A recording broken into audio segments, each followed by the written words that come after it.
Islam, Mars, you can hear me? I hope everything is good. Um, I'm here today. Just wanna,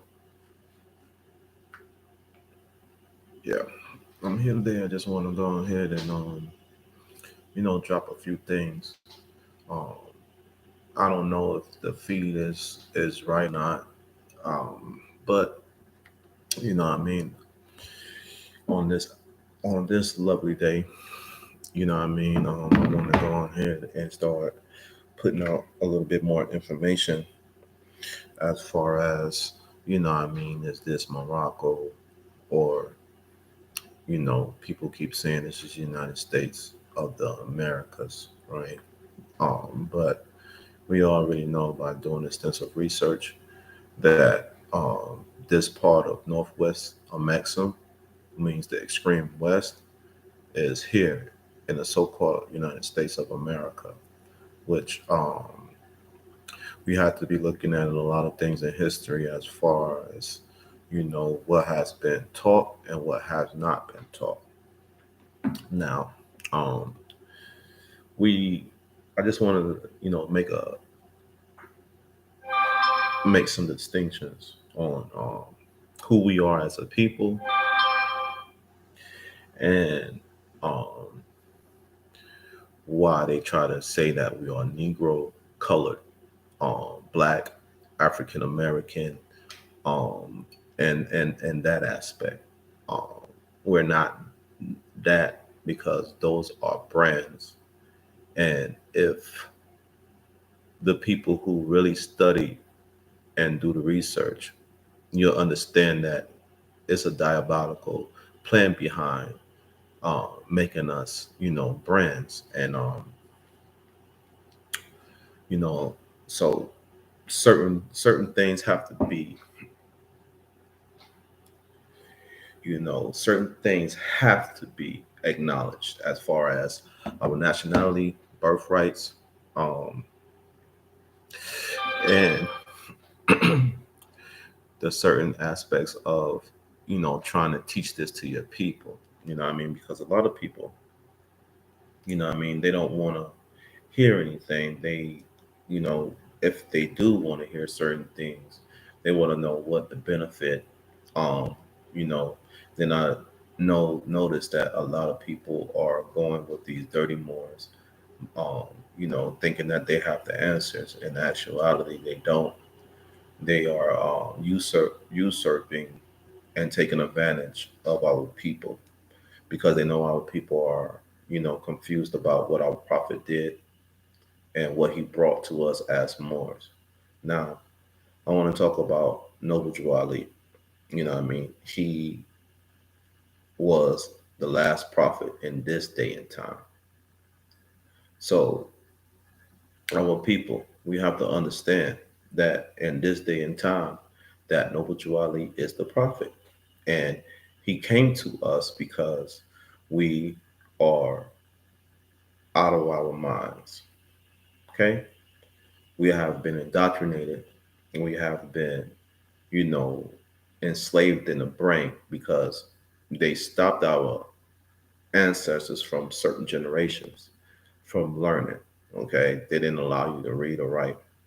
And within um, you know, Moors that was already still studious, they were still studying. And then you had some people who couldn't have the means to study or, cut them off from, reading and writing. So once they cut the people off from reading and writing, then they started to implement, a reconstruction area. And, you know, they did this diabolically, by, being around Moors, and we started to infight, and they took what we gave to them as far as mathematics, sciences. We taught them how to read. We gave them culture. So from there, once we started to uplift them, they forgot about us. Okay, and a lot of people wanted to take over the ancient Aboriginal peoples here, and Morocco, which we call Americas. And so I went on and, I do research. So I have found some pictures, and the national um, magazine, Geographic, the National Geographic magazine, and they was talking about Morocco, the extreme west. And a lot of people, always want to debate Moors, and they want to know, well, I haven't learned this in school, what I mean? And where you get this information from, and then they want to try to spin a narrative about, we're Indian and this, that, and the third. We're not Indian because that's another brand. We have, tribes here that were members of clans that made us, you know, the first progenitors of civilizations. And, for us to stay in the family, what I mean, which I don't like to use that term too much, but, it's the clan, which makes us, what I mean, descendants of our ancestors, is with us being focused as far as who we are and who they were. Now, the hijack is real. You have people that wants to take over the Moorish Empire, which they have been successfully doing for over 100 years, because our prophet came in 1913.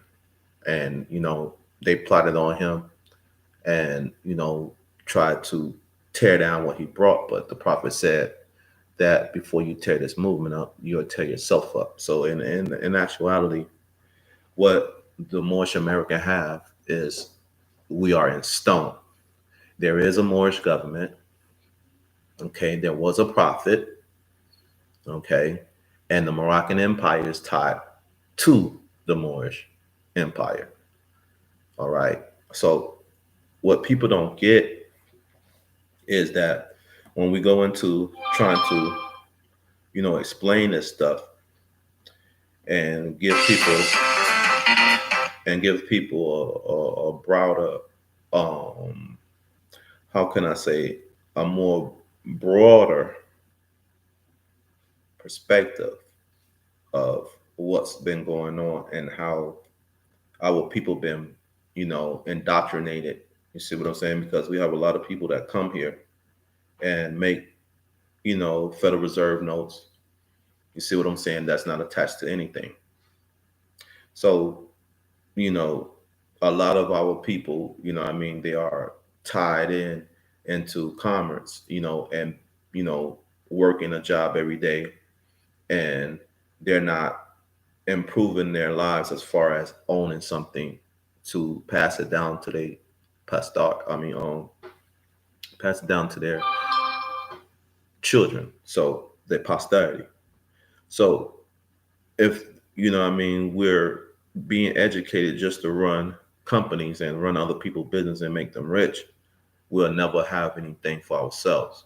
We'll never um, be able to be a nation that stands on its own. We'll be a beggar nation. Now you have people that keep talking about reparations, right? And you can't have no reparations unless you go get your nationality. Okay, you're being black, and I'm gonna be this. I'm really trying to make sure my people understand what I'm saying, and I don't want them to be emotional, and I don't want them to get into their feelings. Okay, because the truth is all, and a lot of people don't want to hear the truth. A lot of people want to, get out of the truth. Don't want to, I don't want to hear that, or where you get that information. That's just something that you already should know the truth, because we are divine beings. You have a higher self and you have a lower self. So if you're dwelling more, if you're dwelling more in your lower self, you're not going to be able to, come up out of the sleep. You see what I'm saying? Because the people that are in control, they want to use you. And make you into, their necessity of control as far as your brain. So if they're giving you this information, and you getting, you know what I mean, well, you're getting a lot of incentives for this stuff. You getting your degree, and you're getting, you know what I mean, certain things that's lining you up for their use. When we as a whole, as a people, start coming together and start bringing things that's going to further us along, okay? And when I mean further us along, that means that we're not here asking for nothing. We are able to work for ourselves.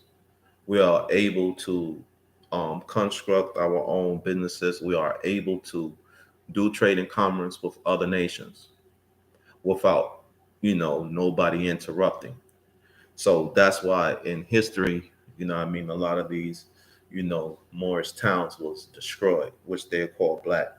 And and I'm tired of our people using these terms. Black is similar to more tooth. Okay, that's not a nationality. Okay, being black is not a nationality. That is a brand. So when our people keep using these brands, that's how our people they're gonna respond to that. They're gonna respond to, yeah, that's just another black man, and they're gonna laugh at you. See what I'm saying? Because we're talking about status. We're not talking about melanin or carbon that's in your skin. This watch right here is black, okay, but my skin, right? This melanin is copper tone, okay. Which, what I mean, when you're dealing with the educational system, they're going to give you references that's going to, make you think that you are correct by saying that your skin is black. But in actuality, though, that's simulacrum. You see what I'm saying? The semblance of color, because dealing with human beings, what I mean, you're not supposed to be dealing in a basis of color.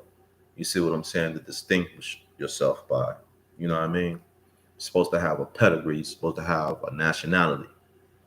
That's just like if you have a dog, right? You have different dogs. Okay, you have Cocker Spaniel, you have a German Shepherd, you have the Pit Bull, but all of them have nationalities. So why our people are not in that mind frame? A dog is a dog, but it's a certain dog. Just like you have people, you know what I mean? But it's certain people that have certain nationalities and pedigrees. Okay. So, you know,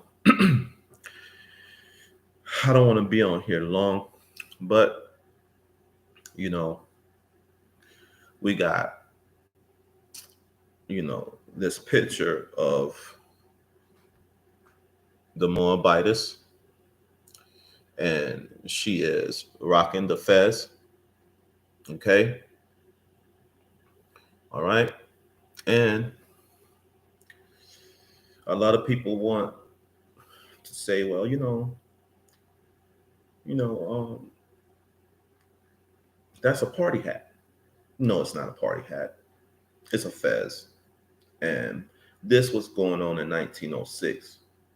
Okay. Now, 1906. And, this was the time, what I mean, that Morocco was being, looked at with the United States. And our prophet came within that time and brought us the flag back. You see what I'm saying? But we have another picture. Um, I'm going to show you another one. I don't know if y'all can see it good or not. Hold up, let's do this.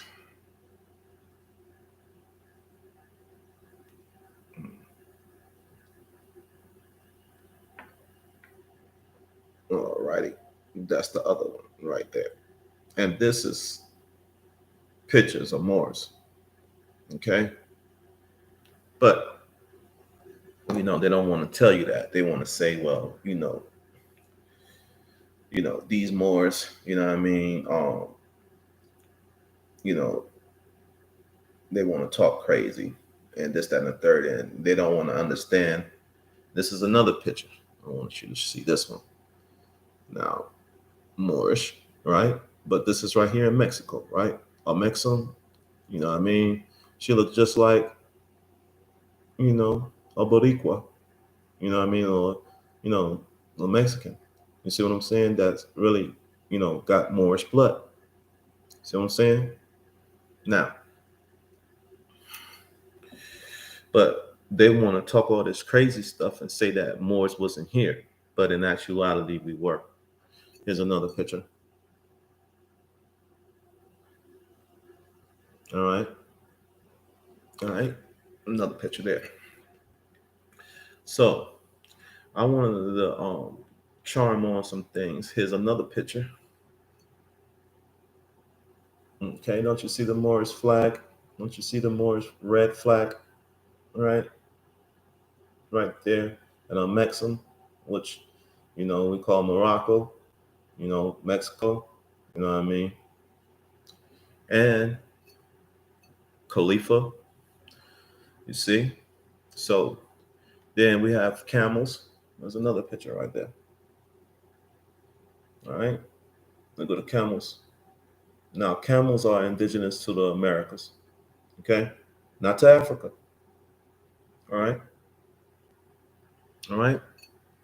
So, what people don't get is that a lot of people lie and they, you know, have this narrative because we have human resources right here in America, right? Morocco, right?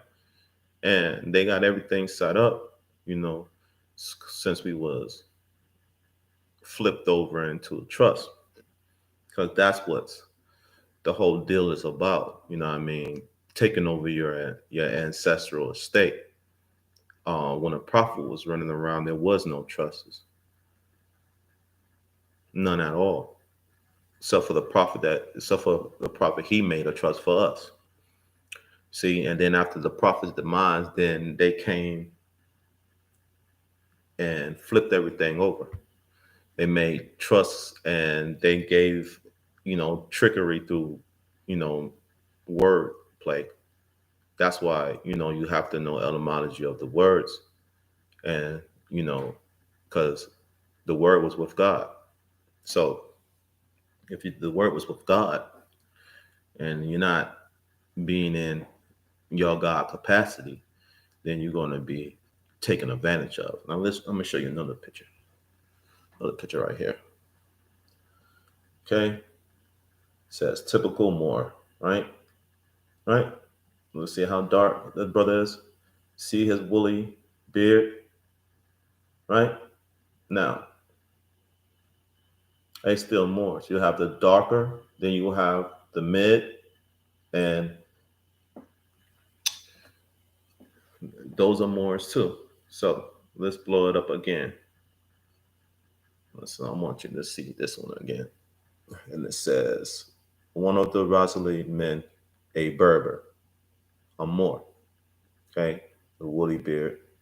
You can see him right there. Okay, and then a typical Moor in Tangier. Okay, but it was Moors darker than him. We had some that was his complexion, and then we had Moors that were darker than him. Okay, but so this was going on in 1906 here. So they say Morocco was over there, right? But that Morocco wasn't formed until 1956, and the rifts were French, and they was part of the Moroccan Empire, and and they're supposed to be the Moroccan protectorate.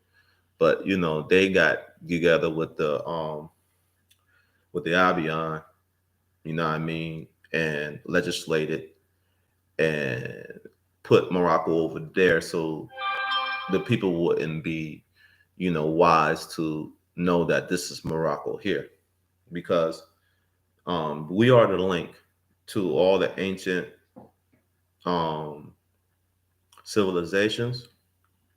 Yeah, we are. But um, the people think that Moors don't have no power here. We do.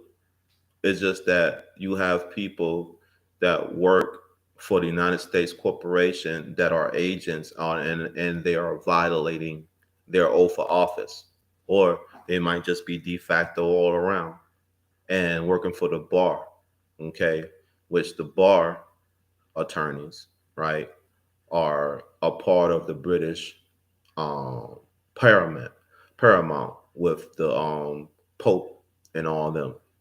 But there's another picture right here. All right. And when you see down there, it says Moorish. Look at it. Saint, right? All right. Let me make sure y'all seen that again. I'm going to push. I want y'all to make sure y'all see him again. Look at the picture. Now it says a Moorish saint. Okay. Look at him. Okay. That's how light toned that Moors were. But you can tell by his woolly beard and his woolly hair. Okay. All right. Now, a lot of people, want to say, well, that sounds good, but, I need more proof. Well, you can go to the Library of Congress and look up reference there. Um, there's all type of information that's floating out here for Moors. But this right here was from the National Geographic magazine. Okay. Now I'm gonna read you a little abstract. It says right here, struggle up the steep. And this was the gateway, the portals giving access to Rosalie's lair. Rosalie's. We had yet several hours before we could reach the village of Tasaran, situated on the southern shoulder of this mountain called Nazul. As the evening lighted, faded the track which led often along the outermost edge of these lofty heights, overhung such perceptions, descents that a single false step of my horse, which was now trembling with fear, might have cost me my life. It was not until near midnight that we reached the hamlet, and I was deposited in a miserable but composed of two rooms. The thatch had in part been blown away, and when a little later it came on to rain, we were in a deplorable plight, since the floor of the beaten clay soon became a soft ooze. Thus we passed the night without beds or any convenience of sleep. I knew nothing, since between the pain for my fall and the annoyance caused by innumerable creeping pests, I did not close my eyes. Indeed, this expedition cost me 60 hours without sleep and almost without food. Resolutely becoming alarmed at the report of his men as to our condition, appeared at the door of our hut on the second day after our arrival and asked whether he might enter. I was only too glad to see him, and holding out my hand, I bade him welcome. He seemed greatly relieved at my tone and manner, expressed his regret at finding me in such a condition, and added that had he known that I was in such feeble health, he would have endeavored to capture someone else. Now, this is a European writing this, right? So he's saying that he'd been captured by Moors. But in his perspective, right, He's trying to make the people seem like, you know, the Moors is not running it, you know what I mean? And he's trying to make like, spin the narrative on this magazine, and I read it, and some of it is true, some of it is it's like hard to hard to believe these people would even try something like that when we know that Moors had slaves and servants from the get-go. We was the first ones to do it before any European colonizer. Okay? So Moors got to understand that, yeah, we had slaves. Yeah, we ran the world. Yeah, I mean, we brought our slaves to this country. We have to understand that. But we had to pay for our what? Endeavors. See what I'm saying? Because, there wasn't lining up with the Most High, Allah. Okay? So for that, we had to pay, because anytime you have anything that you cause karma, you're gonna have to pay that karma. That's why a lot of shadow work have to be done. A lot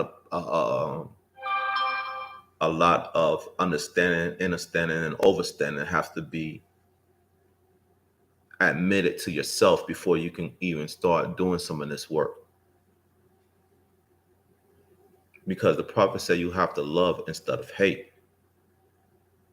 And I don't have no hate in my body for the Albion or the modern European. Because not all Europeans put us in this predicament. There was Moors that helped them put us in this predicament because they were just as greedy and they lower selves um, than anybody else.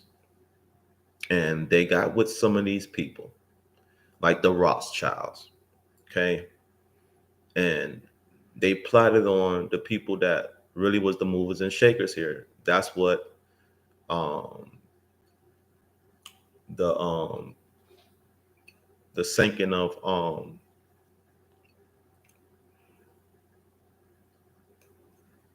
I just can't call it right now, but it's all been planned by these people who's all running the government now, because it's in the principles of the Constitution. They changed it so bad. They made a 14th Amendment, that um, goes with their rights of adopting it, right?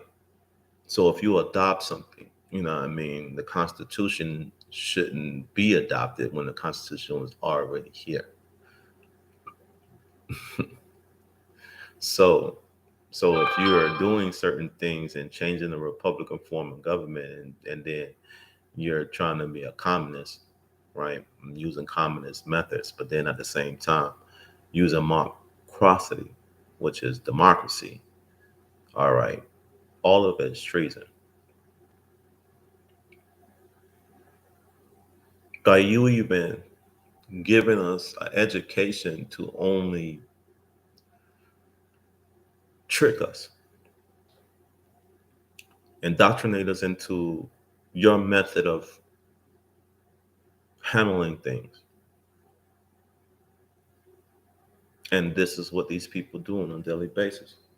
Like they say business as usual. And then we have our own people with the same mannerisms that will take advantage of their own people, and they don't care. But don't worry about it though, because there's people out here that's really doing the work. You have to get with those people that's really doing the work and know what they're doing. And then you will have to teach yourself. You can't allow people to take advantage of it. Okay. And if we don't understand that, then I don't understand anything else. So now let me finish. I have taken from your dependence, he continued, will all be returned to you. I asked nothing from you. I did not. However, feel so pleased when he explained that prior to our release, he would exact from those who had inflicted so many wrongs upon himself and his people the following conditions: first, the withdrawal of the body of troops now operating against him at the foot of the hills. Second, the removal of the Pasha or military governor of Tangier from his post. Third, the release of all the men of the three Kabyles or hill tribes under the leadership of Rasulu, who were at the moment continuing in the prisons of Tangier or elsewhere. Fourth, the payment of an indemnity of $70,000 to be recovered against the Olad Abdul El Saduk. Fifth, that Rosalie should be made overlord of the villages of Zenat and of Bari.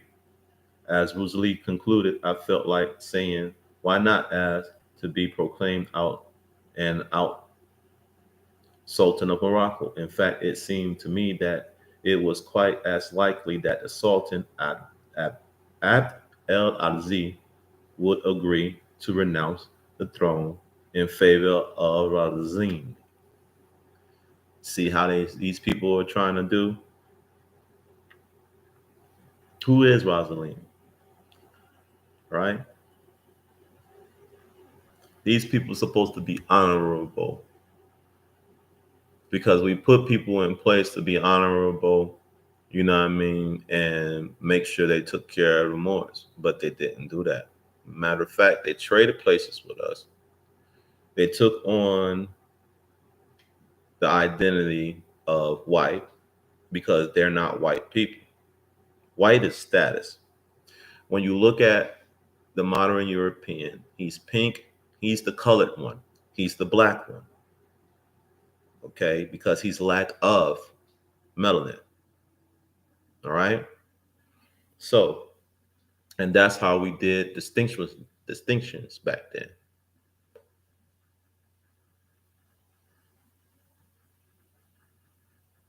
And there was a lot of them coming over here on boats. We've been here. I got pictures of that too. You know what I mean?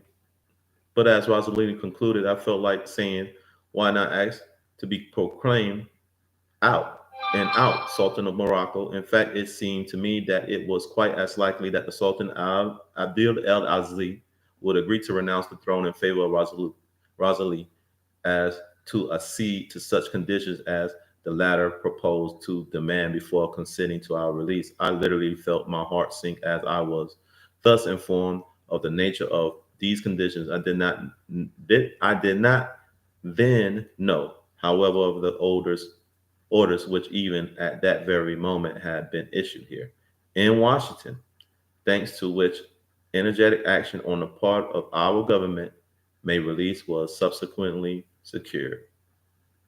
So, Washington, D.C. in 1906. So these Moors were still taking Europeans.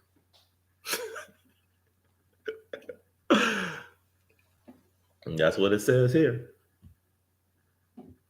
Okay. That very moment had been issued here in Washington, thanks to which energetic action on the part of our government, my release was subsequently secured. But to return to my talk with Rasali, he said, the immunity you asked from the El Saduk family, I said, will ruin them. Precisely, he replied, they have inflicted worse than death upon me. It is precisely in order to revenge upon them that I have carried you off. See?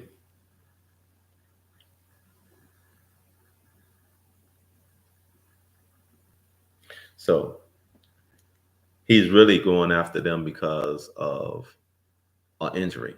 You see what I'm saying? So that's why he was saying what he was saying. Precisely, he replied, they have inflicted worse than death upon me. It is precisely in order to be revenged upon them that I have carried you off. Right? So, said the chieftain, who have set foot among these Beni and Rose people, but we do not even allow other natives from other localities access unless in some special case, like the arrival of these friends of yours. And he added with a grim smile, who are also distant relatives of my own, when at least the long line of men mounted and on foot with its train of baggage animals appeared. We were not a little gladdened by the sight. Mullah Ali, the elder brother, pitched his camp near at hand, and after a long conference with Swasili, the younger of the Wazani chieftains, returned to Tangier to communicate to our own officials the state of affairs. So it's a good read, Morris. You have to be in tune with your highest self as far as, you know, once you get a proper understanding and, study the teachings, um, you'll be able to decipher certain things that went on in our history, and you'll be able to, come to your own perspective and conclusion through the facts and the blueprint that our ancestors has put forth. Okay, and by the pictures, this look like a Mexican, just like the prophet said, which we'll call Mexico, and some parts of California. Now, these were the French Europeans that was here in Morocco, and they did all the trickery. See how they all dressed? They all dressed in Moorish garb because they up under Moors. Okay, and a lot of them, right, was taught by the Moors. But look at his fez. Check it out. Okay, and look at the Europeans. That's right there, and you can tell he has some Moorish blood in him. The one with the fez. But these people got together and went against us. A lot of these women Moors had in their harems that our bloodline spread it. So that's why you have Moroccans over there in the kingdom acting like they don't know about the Moors here in the empire. They disrespectful, keep calling us black. None of you people are no friend of mine if you're gonna use that term or those brands. Do not even disrespect me to come out your mouth to even address me with those brands. Cause then now you are making an act of war against me. At first I didn't know y'all was putting an act upon me of war. But now I understand, and overstand that y'all are putting an act of war against me and my bloodline. So I just wanted to, come on, and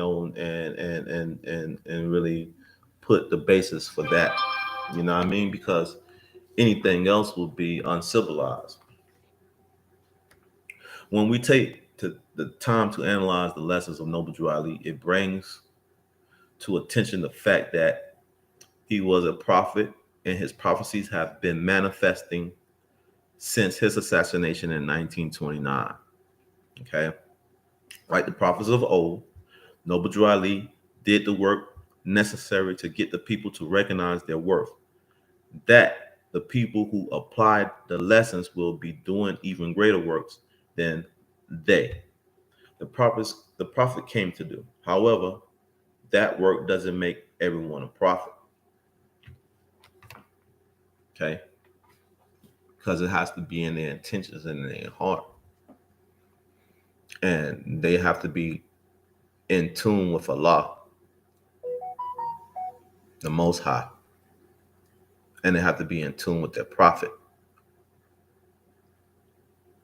So if you're not in tune and you think you can just get up here and spur and spill foolishness, you got another thing coming. I don't care about all the likes and all this, that, and the third. I just want the information you know, um, to reside, what I mean, and resonate with those who are seeking knowledge.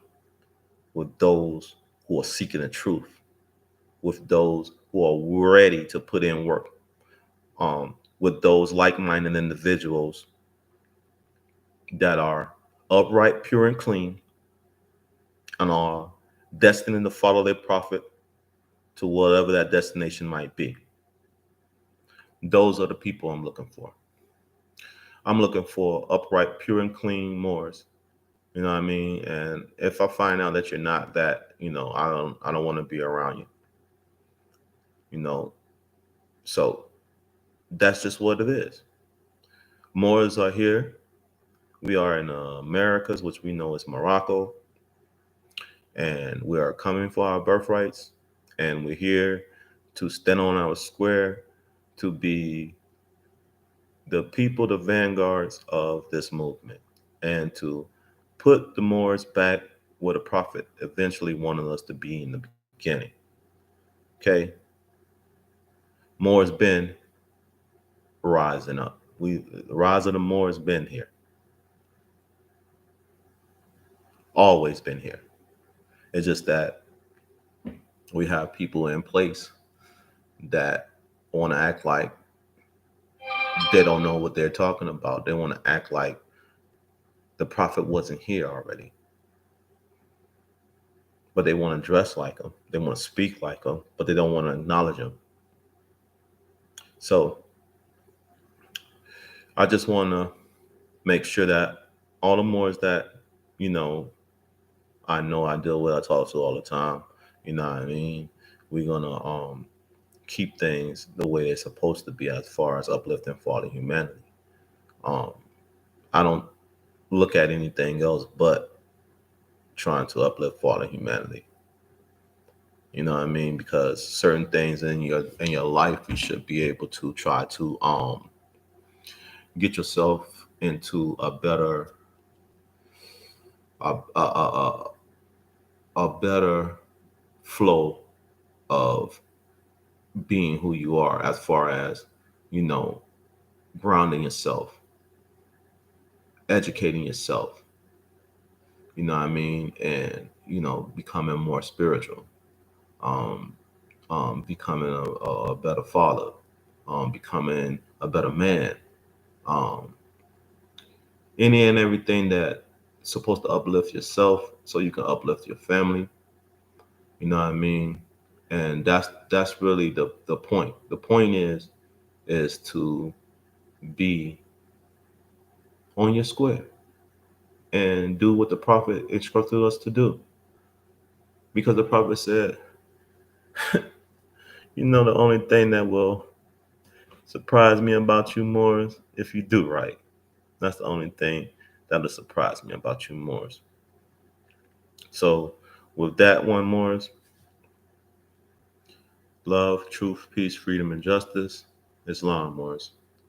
I am Nobleman Menelik Al Rahim Brown L. Bay, and I'm gonna leave y'all with that for the lessons of the day. Islam nobles. Peace, love, and light.